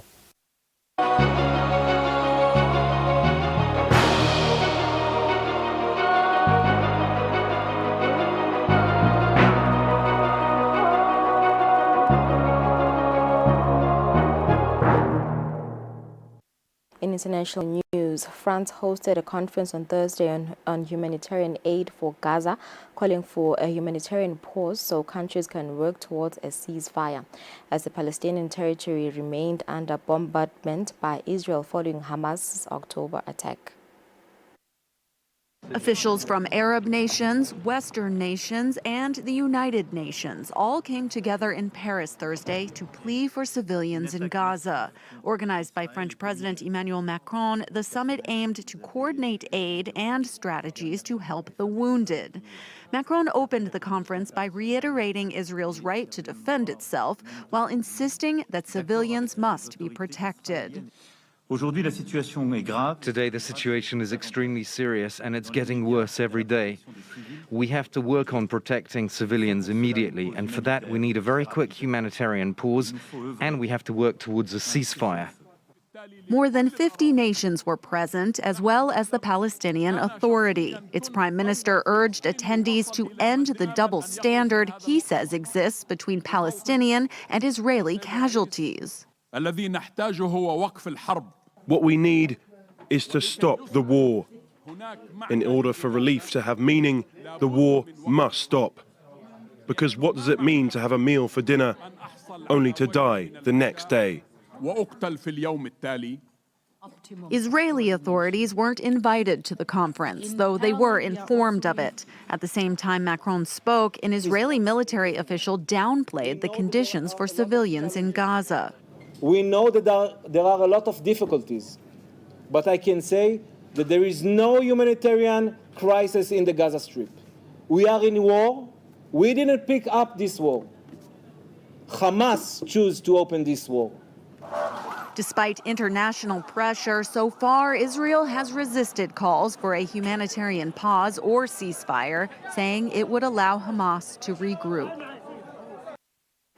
The pace of Palestinian civilians fleeing the combat zone in northern Gaza has picked up as Israel's air and ground campaign there intensifies. The UN Office for the Coordination of Humanitarian Affairs said on Wednesday that about 15,000 people fled on Tuesday, compared to 5,000 on Monday and 2,000 on Sunday. Viewer discretion is advised. Paramedics rushed this 2-year-old's body to a hospital in the north of Gaza. They try to resuscitate him, but quickly realise it's too late. His parents have just one request. Please don't put him in the morgue. Let me take him home and I will bury him tomorrow. Living in the north of Gaza has become unbearable. Residents bury their loved ones in mass graves as Israel intensifies its ground and air campaign. Thousands have been evacuating to the south, taking the few belongings they can. This man is carrying nothing but a backpack and his baby, born just over a month ago. We're exhausted. We've been travelling a long way and we don't know how long we have left to go. They have no mercy. The children are too tired to keep walking. Some people are carrying their mothers. Where can we find refuge? It's yet another wave of relocations.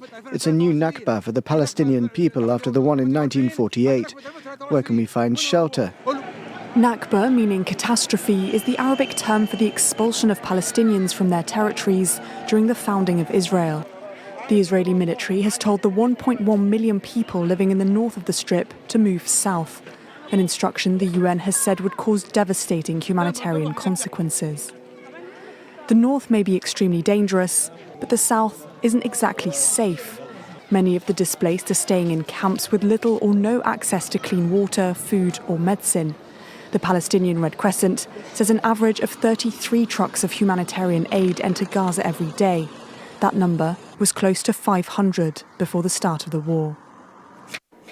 In their first debate since the outbreak of the Israel-Hamas war, the Republican presidential candidates all declared hawkish support for Israel, but squabbled over China and Ukraine as they faced growing pressure to try to watch Donald Trump, who was again absent. I thought everybody actually did a really great job. I thought Vivek was a little aggressive in his comments, but other than that, I thought it was really interesting. And I think everybody expressed some opinions that I think gave you a little more insight to who they were and how they'll lead the country. They talked about the economy, they talked about security and about the war. I felt it was a very civilized debate. I think how every one of the candidates stood in support of Israel and recognized the need to support Israel. And to recognize that when you see a problem, you stand up for it and you call it out for what it is. The messages for me are foreign policy, especially with the way the world's on fire right now. And so for me, it's definitely Nikki Haley. That's why she's my candidate. And I think she's the one with the strongest foreign policy. Who is the winner for you tonight? Nikki Haley. Why so? She was the strongest debater. She was the strongest presence. She got attacked the most, which means that everybody is nervous about her as an opponent, and she's a badass woman. Oh my God, everybody does such a great job, I think. If you go one by one and analyze each candidate from Tim Scott, Ron DeSantis, Nikki Haley, Chris Christie, they all did a superb job depending on what issue they were talking about. Who do you think is the winner of tonight's debates? Oh, Nikki Haley. Yeah, Nikki Haley. Nikki Haley. No Nikki doubt. Haley. She can run in heels, just like the rest of us. As Israeli troops move into the center of Gaza City, there are growing questions about what will happen to the Palestinian territory after the war between Israel and Hamas militants is over, as Henry Ridgewell reports. What happens to Gaza after the Israel-Hamas war is finished? Israeli Prime Minister Benjamin Netanyahu told ABC News this week that Israel will, for an indefinite period, have security responsibility for the territory. Following a two-day meeting of foreign ministers from the group of 7 leading industrial democracies in Tokyo, US Secretary of State Antony Blinken said Wednesday Hamas must be defeated, but also gave a message to Israel. It's also clear that Israel cannot occupy Gaza. Now, the reality is that there may be a need for some transition period at the end of the conflict, but it is imperative that the Palestinian people be central to governance in Gaza and in the West Bank as well, and that, again, we don't see a reoccupation. Israel and its Western backers must have a plan for post-conflict Gaza, says analyst Yossi Meckelberg. What happens if Hamas disappears as a political and military power, who is sucked into this vacuum? It might be even worse than Hamas. I think we move into an interim period, and I think there is important. I really think should be a regional element to this. US-Israeli ties remain strong, but there are disagreements, says Meckelberg. They don't trust Netanyahu, they don't trust the current government, and they know that giving too much of a blank check can be dangerous.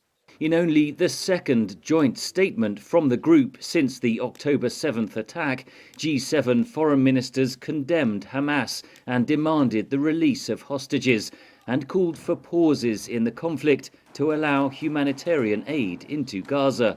I believe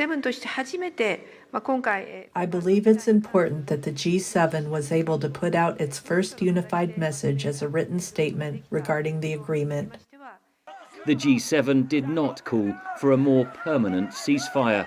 Across the world, there have been protests calling for an end to the war. There is a danger that the conflict exacerbates global divisions, according to Meckelberg.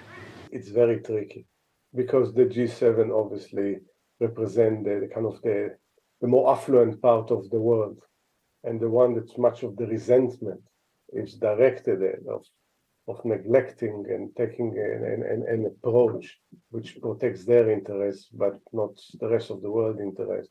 And I think, you see, I for one find it difficult to feel sorry for their predicament, because the neglect of the Israeli-Palestinian conflict was criminal. Meanwhile, the G7 reiterated its support for Ukraine as it continues to fight Russia's invasion. The group also condemned North Korea's missile tests and arms transfers to Moscow. Henry Ridgewell, VOA News, London. In Somalia, which has already experienced the worst drought in 40 years since 2020, the floods are predominantly impacting the southwest of the country. In Somalia, floods caused by torrential rains have killed at least 29 people and displaced more than 300,000 in the East African nation, the head of Somalia's disaster management agency said on Tuesday. The El Nino phenomenon has intensified the rainy season in the Horn of Africa, resulting in equally disastrous outcomes in Ethiopia and Kenya. In Somalia, which has already experienced the worst drought in 40 years since 2020, the floods are predominantly impacting the southwest of the country. The authorities and humanitarian organizations are presently engaged in a crucial mission to evacuate without delay up to 2,500 individuals who were encircled by surging flood waters in Luke, placed in southwest of the country. Somalia is highly vulnerable to climate change due to its population of 17 million people who majorly live off livestock and agriculture.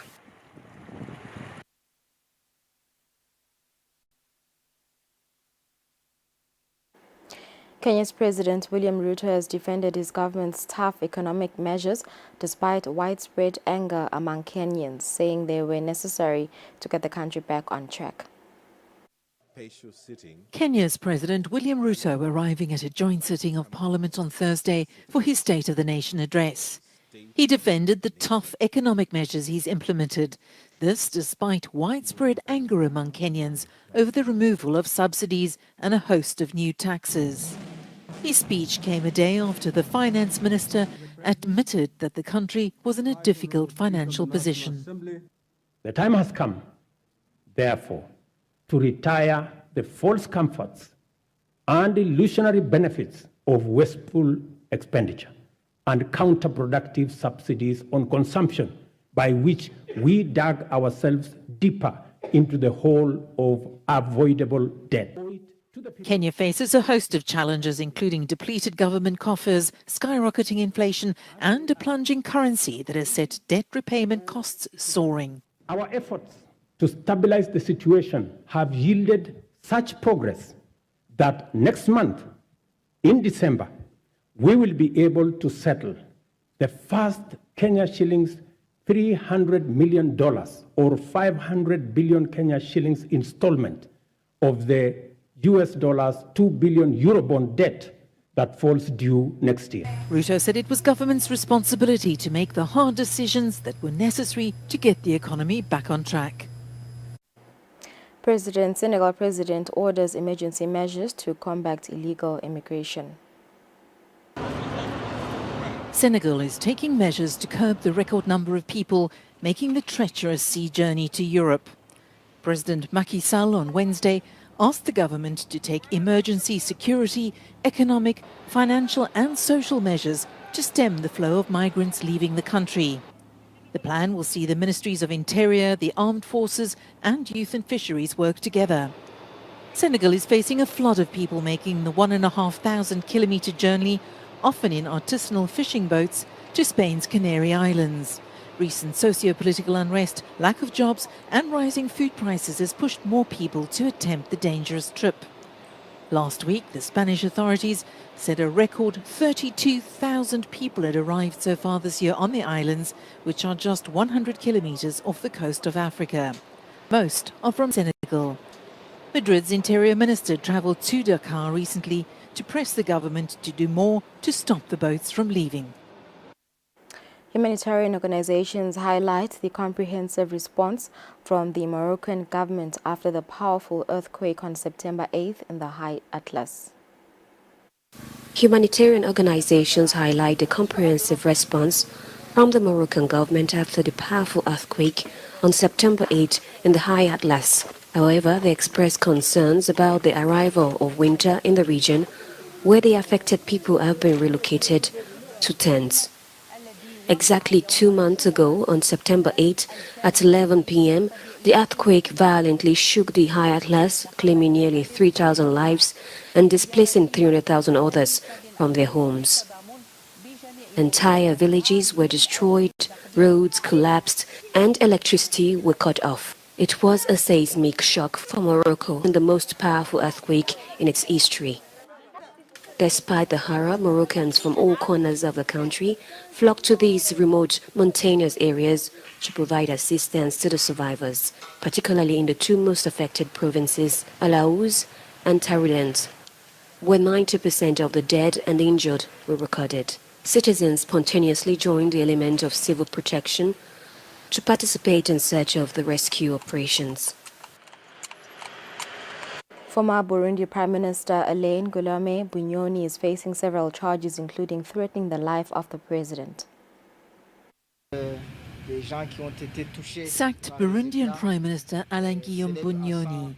He's been on trial since September before the Supreme Court, which is sitting in session at the prison in the political capital Gitega, where he's being detained.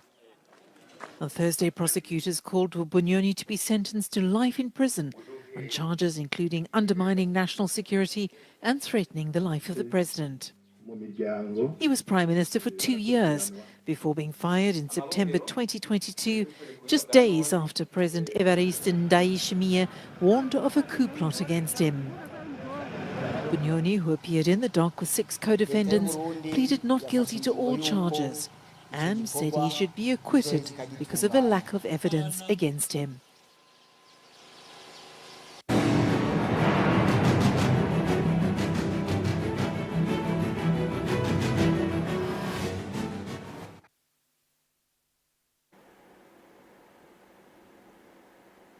In our sports news, we begin our sports roundup with Premier League side Eswatini United that has received 650,000 Malangeni worth of sponsorship from both Lupotlo Commodities and Ambro respectively.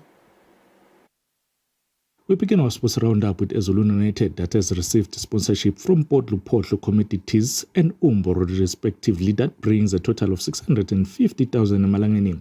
Lupotlo Commodities Managing Director Nat Ben Zaiden expressed their need to support local football.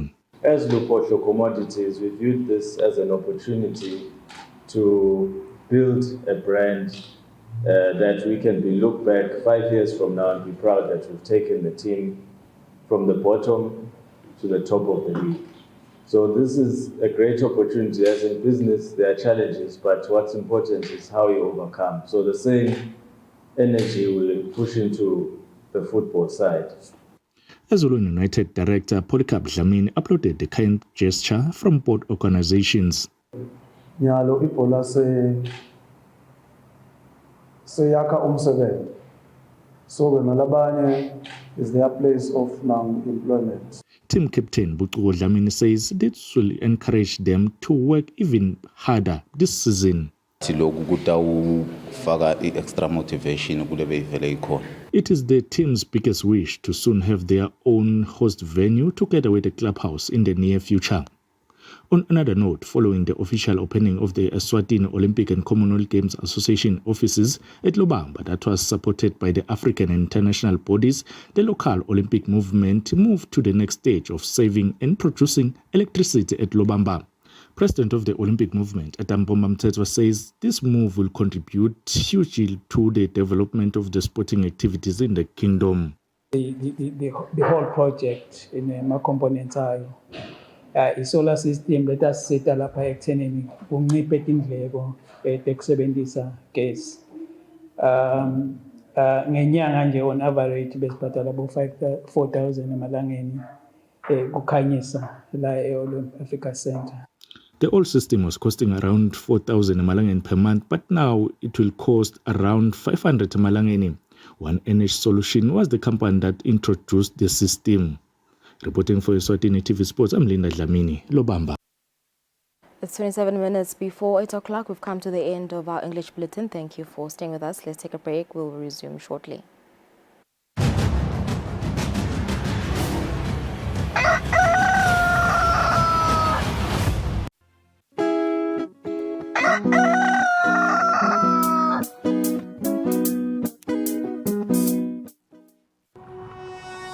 When you choose your adventure, because I know where I'm going, all 5 of my mothers have inspired me. So the addiction didn't happen then. It happened again another 8 years later.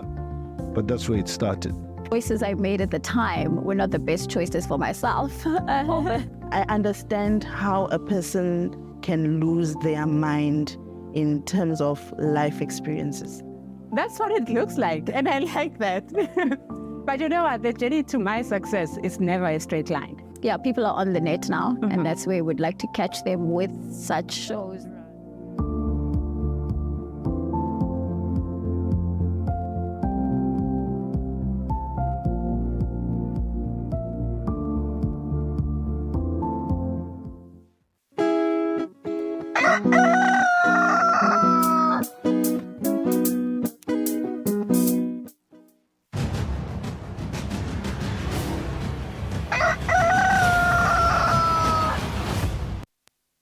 Welcome Welcome back. As mentioned earlier, good sister, besikhulumisana nalabasuka Eswatini Tourism Authority.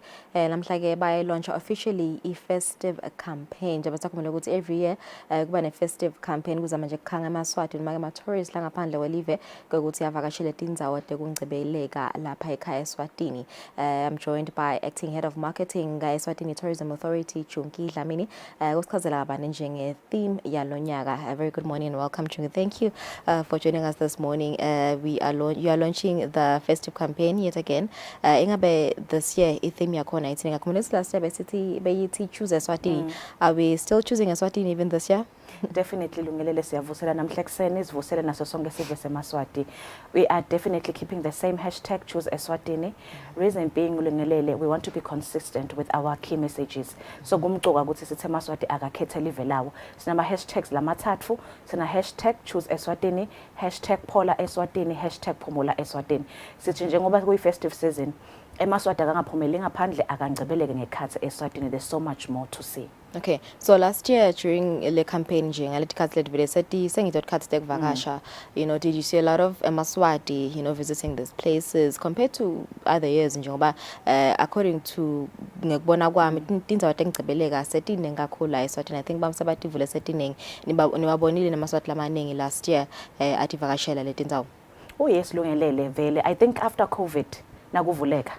Njengoba ubona ukuthi isimo semnotho siyandengandeng, so emaswati lamanengi aya budget ahlale phasa cabanga ukuthi if maybe na 3000 ngingayapi na ubuka ukuthi ufuna uvakashele emave bomakhelwane bo Mozambique nabo South Africa, you need to spend more.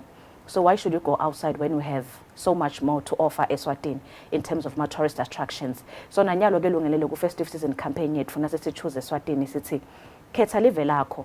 Ungabe solo ubhadala tindleko tabo transport, ungabe solo ubhadala tindleko tabo fuel, solo ubhadala tindleko tabo accommodation, even the risk Lungelele sesiku festive season mode. Na ubona nje mama sebaqalile bahlobisa kusho ukuthi sesivele sesingenele ku festive season. So encourage amaswati ukuthi akachubeka avakashele tindzawo tekuvakasha tekungcebeleka ekhaya Eswatini. So ke na mawuhla sibe siyolontsha Lungelele nyalekuseni nga 11 o'clock siya eMdolomba Eden. It's a fairly new place, not very new, but emaswati lamaningi ake ayivakashela yinhle nje kakhulu. It's on your way to Dwaleni just before Dwaleni Farm Lodge. It's a beautiful place yakhiwa iowner ngumake emiyeni. Inhle kakhulu Lungelele.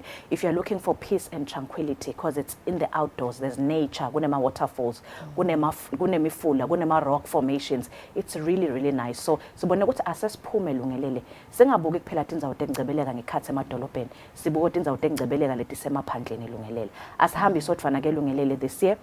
Partners ethu nguMomo FinTech na Total Energy. Sithi amaswati akachubeka silandzele tinkhundleni tekuchumana sitabe sirana i-competition Lungelele. Wherein you can spend 500 or more, any Total garage Eswatini, you can win maybe Momo voucher yakho ya 500 or 1000, you can win petrol isemati petrol so utule Lungelele. Ungaphinza ubone li holiday lekungcebeleke ekhaya Eswatini Lungelele. So we have so much more to offer emaswati this festive season. So as you're launching today, singathemba ukuthi mhlambe leto tindzawo leto tekungcebeleka kati offer ama discounts noma ama specials la khona nje especially nayo sekucala yena December ngoba lapho kuphithitela kakhulu khona. Yini lesingayilinza nje mhlambe leto tindzawo? Lungelele usho sibuteka yona mbamba emahotela ethu asibambisile tindzawo nje tekungcebeleka ngisho kanjalo Lungelele sebaqalile bakhokha ema specials akakhona abasilandzele tinkhundleni tekuchumana nama social media pages sebaqalile bakhokhile ema menu for Christmas lunches because siyati ukuthi ugcwala kakhulu Lungelele. So sikhuthatha kuThemaswati akavela bhalise nyalo abhuke batokhona kureserve sikhala kuyagcwala Lungelele kakhulu nema specials akhona Lungelele ekulala bakhona nje sebaqalile bo Tree Tops Game Reserve endase Big Band ba offerisha ukuthi buyulale nathi kube i-dinner bed and breakfast uvela uvuke khona udle isidlo sasekuseni nesidlo sasentambama nesasemini nema hotela lamaningi ayangena Lungelele bo Hilton Hotel sebaqalile nje bakhokha ama Christmas menus because kukahle kuplana ahead Lungelele. The reason why we launch early is because we want Iswati to budget atowati ukuthi okay uma ngisevela Christmas noma ngisevela ema lunch out ngiyadi ukuthi ngidawumeka imali engaka yekungcebeleka kungabi eze by the way Lungelele. Ngeke sikukhuthathe emaswati ukuthi bekela lokho lokuncane ngaba nako utokhona ukuthi uphume nemndeni wakho. Ngeke advertise ngekhathi kuphela Lungelele. Even in South Africa will be advertising. Sitabe sikhona ke kuma tinkhundleni tethu tekuchumana SABC radio adverts, sitabe sikhona kaLgwalagwala, sitabe sikhona ka Ukhozi, sitabe sikhona ka Radio 2000. Sikhanga bantfu labangaphandle kwaseSwatini ukuthi abede ngekhathi eSwatini Lungelele. Yeah, you're going all out this year. Yeah, we're going all out this year Lungelele. All right. Yes. No. So the competition okhuluma ngayo kokugcina nje Chunky, who is eligible to enter? Anyone except for staff saka ETA lungelele. Okay. Wena nje mawubona ema garage aka total uyetha 500 or more, uyathatha slip sakho ubhadala ngamomo, uyathatha slip sakho bakuprintela ubhala igama lakho nesibongo, ufaka i cell phone number yakho ugcumisele boxini. Iyaqala ke competition 1 December siyawdrawa kabili lungelele. There's fantastic prizes to be won. Utawina momo voucher cash, utawina petrol wakho, uwina futhi netindzawo tekungcebeleka. Futhi ungahamba ke nemuvu lomthandzako noma your loved one noma your friend lungelele. So there's so much prizes to win this festive season lungelele. We're still saying to eMaswati we're giving them back because basupportile lungelele. Even nanyalo ngema weekends kuba mnyama ukuthi appreciate indzawo tekungcebeleka ngeMaswati laphumile supported indzawo tekungcebeleka. That is why we're giving back this year to say enter these competitions, you can stand a chance to win so much exciting prizes. All right, exciting indeed. Thank you so much Chunky. Isikhathi sakho mbukeli sothi vele ukuthi competition yaqala mhla ka 1 December ngathi winela nje petrol noma uwinele imali kaMomo. Kepha ke namuhla ETA is officially launching the festive season campaign ngaphansi kwesiqubulo lesithi Choose Eswatini. Let's take a break, stop siqhubeke nehlelo.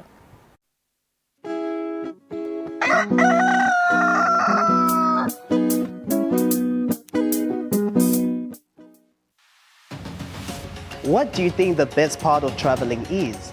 Is it the food, or is it the conversation, or is it the sights and sound? If you're ready to explore, we are ready to show you the best way how.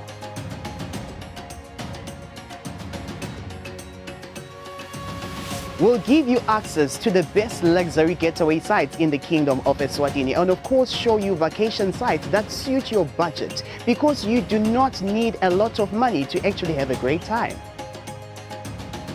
Join us on the next adventure on Buhle Bethu, only on Eswatini TV.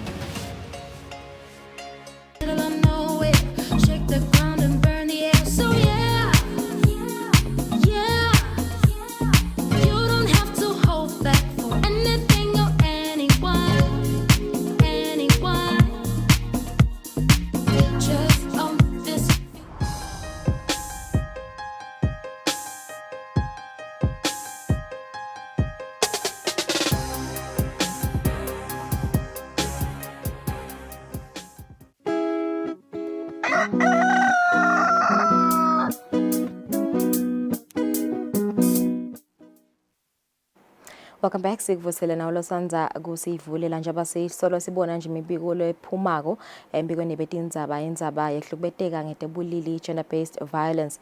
Sikhulumiseneke netinhlangano letimbili 1 Billion Rising kanye nebakaswaka kuva nje imivo yabo bona njengale sehlakalo nje lesolo sicubeka sendeka lapha eSveni. Sifuna kuva ukuthi bona bathi inhlangano ingabe babona ukuthi ama solutions kule sehlakalo lesi kungaba yini. Sikhulumiseneke naye umphathi wayo inhlangano Swaka nonhlanhla Dlamini achaza nje ukuthi ingabe yini live ledinga kuyenda kuzama kunciphisa inombolo tebantu labahlubeteka ngetebulili.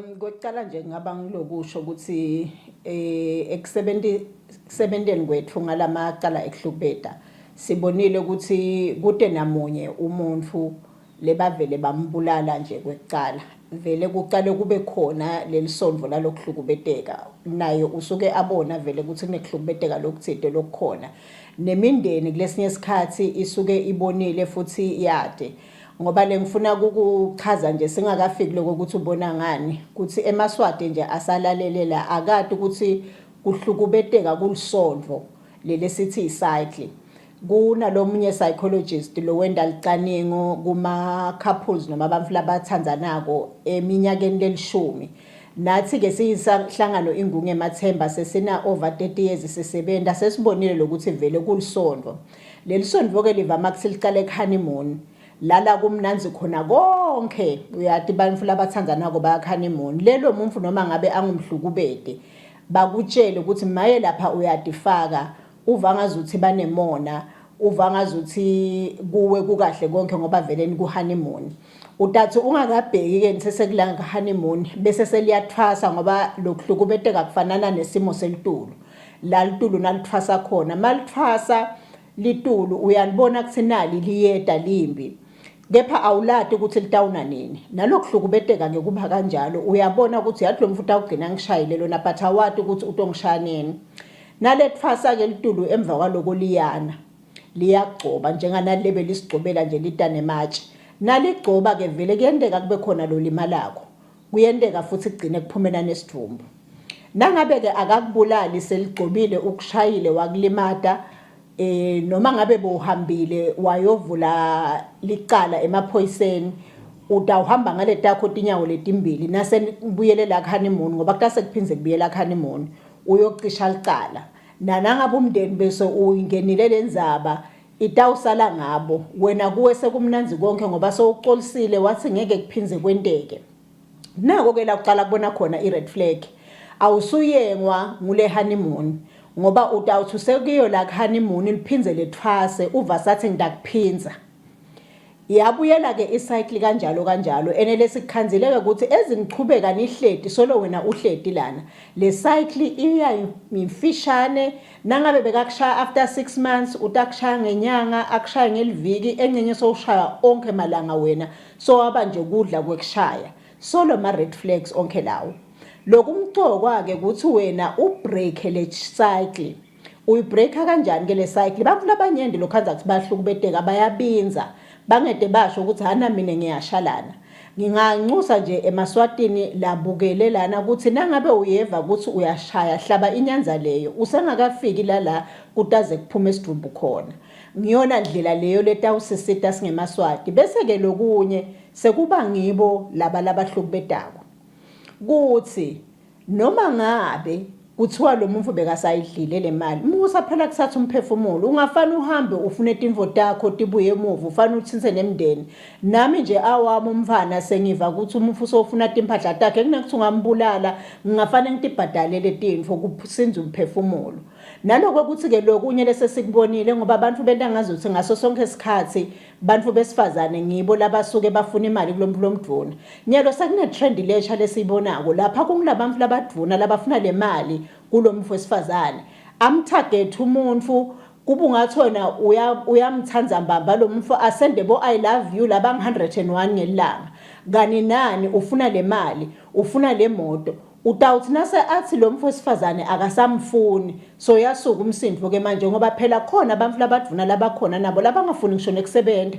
bafuna nje laba nemali batokwati ukuthi batfole le mali so akufunakala ukuthi sikubuka ngathi ngaso sonke isikhathi vele labantu besifazane basuke badlele imali kulesinye isikhathi kuba ngilolo mduna lodla le mali but ke noma ngabe ke kwenteke kanjani sihlaba inyanza leyo sinhlangano yengungu emathemba sithi inyanza leyo akuphele kuhlukubeteka sekubi sesiyesaba lamakhaya ngisho nalo ngahlukubeta uyesaba ngishayele ngilomunye nje ayimshayine kumshayini vuza uthi nje sengiyesaba ngihle ngivuka ngiphaphama ebusuku kuba ngazuthi nake imikhona lokutawendeka Asebe nguyomphathi wenhlangano yakwaSwaga noNhlanhla Dlamini abeka nje umuvo wakhe kanye nemibono ngayendzaba lenkulu lesolo yendeka kulamalanga ye-GBV sibese ke siphinze sicocisana nemphathi noma ke country director bemkhankaso i1 billion rising campaign Xolani Hlatshwa naye kuva ukuthi ingabe bang1 billion rising bona babona ukuthi ingancoshwa kanjani indzaba ye-GBV i1 billion rising inhlangano lehambisa embili emalungelo abo maka sesemlale simuve ukuthi kwekucala nje lekufuneka sikuconze ukuthi umhlukubeti nakafika kuwe akaveli asinakafika kukhombela ukuthi ungumhlukubeti kepha kunetinto letitsite latendako letitawukwenta ukuthi ukhweshe kulabantu lotawukhona ukuthi ubalekele kuye kibo noma ufune lisito kibo lokusho ukuthi wakhaliguma around wena ukuthi ingqondo yakho ithembele kuye ikholelwe kuye angacala nje ukuthi akukhweshise ehlobeni lakho nakubangani bakho nebantu lo sebenza nabo abende babonakale njengebantu lababi labangakahlosi ukukulethela lokuhle lo munye azathi khanze akasayina sekhaya kibo akasahamba avakashele bangani bakhe konke kwakhe la kwentako uhlala analo mhlukubeti ibese ke seyashintsha ke nayisuka lapho ngoba nawukubuka kumnanzi shothi ku part of lelisondo ole cycle ye GBV utasina kasuka lapho so yatikhomba ke letimpawu tekuthi yena sonemandla power ne-control over wena. Nakhona akacala khombe lokusetulu kakhulu. Kungaba ukuthi mhlambe soyacala uyathetha sonyusa livi lebeka into bekangayendi. Nakhona ukuthathele phasi phinza axolise. They are very good ekuxoliseni bantu laba bahlukubeti. Ukuhlukubeta nyalo kusasa uyaxolisa but lokho kuxolisa kusho ukuthi uyagcina. Utawuphola nje isikhathanyana sophindze futhi uyabuyela kulokuhlukubeta. Manje ngalokuthi ukwakhele leliguma lasakukhweshise kubantu longakhuluma nabo. Kuba likhulu lokuthi uphume ubuyele noma sekhaya nebangani ukuthi uyathi ngiyasha hayi mayana ngiyahlukubeteka. Kuphindze kukwendela ukuthi ukholelwe lokuthi nakathi uyaxolisa ukuthi usho mbamba ngoba so wakha lengcondo yakhe wayiprogram ukuthi nguye umuntu lokahle empilweni yakho ngaphandle kwabo bonke labalabanye. Emva mseni yesikhathi lesikusho ukuthi labo make labafile bafela etandleni tebahlukubeti bomake nabosisi akusho ukuthi abakazami ukuphuma khona. Bake batama mane lo mhlukubeti ngalokuthi uyakhona kubamba lengcondo yakhe atingathi khanze akhona kuphila ngaphandle kwakhe. Labanye azakutshela ukuthi nangihamba abantu abambatawuphila ngani ngoba umhlukubeti uthi nasakwendile asaxolisa kunetinto lativetako nalokuthi umhlukubeti angeke akufune ube nepower noma ukuthi uphakame empilweni noma ngabe umake lo sebentako une control over imali yakho. Kuthi usebenta njani uhlala ala ngemuva lokusho ukuthi uyatenda letinto but atisito takho ngoba yena konke in control over lokulandzelako ke kufika la sigabeni lapho thina lesingaphandle sithi akaphumi ngani uhledileni kanti asathi lokuthi kunaleli guma lapha ngaze agcina afele khona. Lesikunxusa ke eMaswatini ukuthi ngoba kufuna si-understand lokuthi umhlukubeti wakhe aliguma. Umuntu nangabe akukhweshisa kuwe ngoba une-relationship lethide asumthatha ukuthi angisafuni ukuthi ngena. Sikhuthatha la ekutheni nawutibona letimpawu ukuthi hayi ngathi kukhona lokukabi msonzeleleni nigcineni kuchubeke nimsite ningamlahli. Umthetho we-Sexual Offences and Domestic Violence Act uthi lobonayo ukuthi kukhona kuhlukubeteka lokukhona akakupode noma ungeke uye kuleli khaya ungene wakhuluma nemaphoyisa banetindlela ukuthi bangena njani bakhona ukumsida loyo muntu. Igcina ke la ekutheni siyabona labanye ukuthi bathi noma sekathi soyobopha sogcina uve endleleni ngazi ukuthi hey angijike lo mfu ukahle.